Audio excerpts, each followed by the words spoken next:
Tomi Has, 2009. ako se ne varam, polufinalista ovdje. Tomi, 2009 you played semi-final here. It was much better weather that year, I think. Was it? Probably, yeah, for sure. It can't get much worse, can it? Yeah. Did you watch Novak's match yesterday, maybe? I didn't watch a lot of it, but I did obviously see the ending of it and you know his on-court interview, and I saw the score. So I think that's all I needed to see. Okay, so first of all, just to let you know, to make you familiar with that match, he played amazing tennis. Yeah. Is it possible that he can still play that kind of a tennis, knowing his age and everything that is going on at the moment now?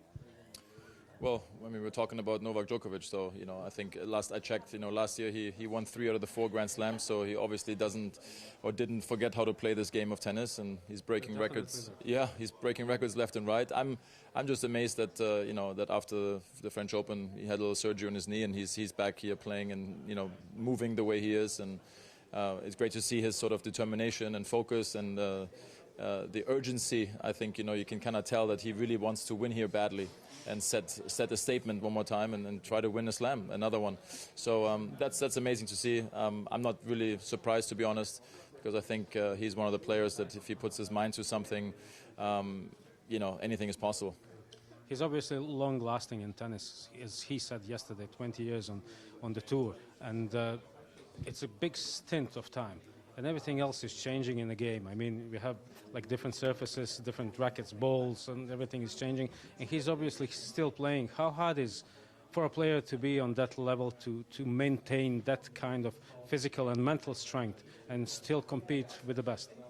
Yeah, no, it's absolutely impressive. I mean, everyone goes through their career maybe a little bit differently, but I think it showcased with some of the greats recently that, you know, your career can now be at least between 15 and 20 years. Obviously also depending on how your body is holding up. As you mentioned, all the circumstances, you know, different surfaces, week after week travel, you know, you're starting a family. There's so many other components that a lot of people do not see, right? The behind the scenes, the work that needs to be done. Also the mental and the physical strength to keep doing what you are doing all the time. And especially for him now that, you know, when you have sort of all the records in your pockets, to still kind of, you know, putting all this pressure and intensity onto yourself to try to win more. You know, where does it stop? Where does it end? I mean, I know he's about 37 years old now. You know, a lot of players can still play till 38, 39, maybe even 40 at a high level. I think tennis is still obviously very, very difficult to do that because you're always out there on your own, playing best of 5 matches. You know, you happen to be fit and recover and all the little things that come with that. So it's impressive to see. But that's why even more so it's important to take care of your body, have a great team around you that takes care of everything around you, so you can mainly focus just on being ready when it comes down to playing tennis. We just talked to Richard Krajicek, and he said that nowadays it's not. It is possible, but nobody's doing it because grass is different and circumstances are different. Nobody's playing serve and volley anymore. How do you see that? Is it possible still to play that way, and would somebody do it finally, eventually? Eventually. I mean, obviously the insiders know that the grass court has changed. It's much slower than it used to be in many ways. The balls have changed, so it doesn't really allow you to necessarily always play serve and volley anymore. I mean, you know, I was still coming from an era as well, watching tennis in, you know, the mid-80s until I started playing in the mid-90s myself here, and there was much different conditions. And, you know, Richard Krajicek even winning at 96. Would you call it better times? I wouldn't say necessarily better times. You know, we're always evolving, we're always changing. I mean, you know, I think you can argue the fact that, you know, in the mid-90s, probably when you were watching Wimbledon, the average, you know, ground stroke rally was maybe, what, two shots? I mean, you know, it was a serve and return, maybe a volley.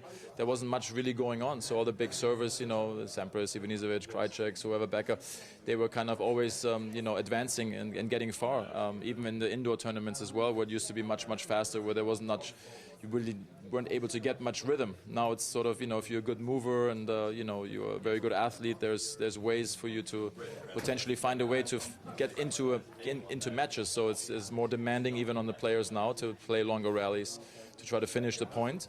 But you never know. There might be a player right now somewhere that is quite tall and moves extremely well, who loves playing serve and volley and has a great serve and good hands. you know, you need to have the combination. It's not like you cannot go back to the net and finish the points there. We still see that obviously happening quite a lot, but from the entertainment point of view and the rallies that we see nowadays is incredible, right? And that's all being on grass, where the guys are sliding on the grass, or if it's Alcaraz or Nadal or whoever you see, Murray, the way they are moving and getting these spectacular points done, it's also fun to watch for us. Okay, finally, super easy question for you. Who's going to win? I don't know. I mean, obviously you got to go with the players like Sinner and Alcaraz, who've been playing really, really well. I mean, Sinner's having an amazing year. The way he's striking the ball, the confidence that he's showcasing. If he's feeling physically fit, obviously I think we would like to see a Sinner Alcaraz semi-final match. The way Djokovic is playing and his mentality, I'd love to see him in the finals against either one of those guys. And you know, anything is possible in the finals. So it's going to be interesting, anyways. Whoever it is. That's for sure. Perfect. Thank you, Tomi, for this, and wish you luck. Nice to see you again. Good to see you.